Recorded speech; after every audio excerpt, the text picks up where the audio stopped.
The August primaries are days away, and there's a couple races we're watching closely. Minnesotans will decide on a Republican candidate for senator. Plus, we're expecting a close race in a rematch for a House seat. For what's at stake, Renee Cooper joins us. Hey, Ben. Yeah, let's start with the one race that's going to be on every Minnesotan's primary ballot. That's the race for a U.S. Senate seat. We're going to really need people. Democratic incumbent Senator Amy Klobuchar is vying for a fourth term.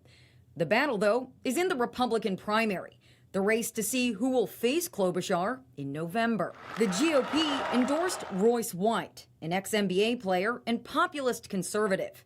In a one-on-one following the endorsement, White told our Tom Hauser why he thinks he landed party support, despite his unusual and at times controversial background. I talked about three fundamental issues that are the basis of my agenda as United States Senator: border, debt, forever wars.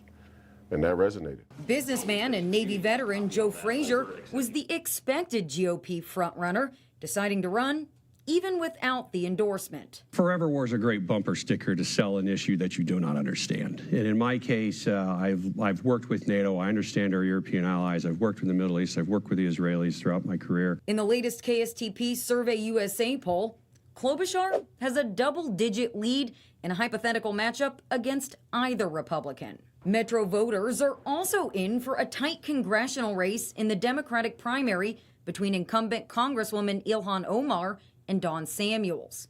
Omar made a name for herself among a group of progressive House members known as the Squad. She's backed by U.S. Senators Tina Smith and Bernie Sanders, who joined her on a recent campaign trail stop in Minneapolis. In Ilhan Omar, you have one of the outstanding members of the United States Congress. I would not be who I am today without the care and guidance of the educators who made me believe anything is possible. And unlike my opponent, I will always have the backs of the educators. Omar faces a rematch against former Minneapolis school board member and elected city leader Dawn Samuels, who also has education at the top of his agenda. He's a celebrity, basically. I'm a local guy, a former council member.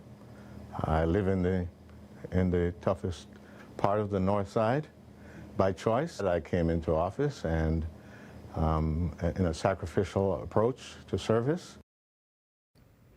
Now, when Samuels lost to Omar in 2022, it was by less than 2,500 votes. He says he's bolstered his campaign efforts this time around and is confident in his 2024 chances, although, Ben, it's expected to be a close one once again. Renee Cooper.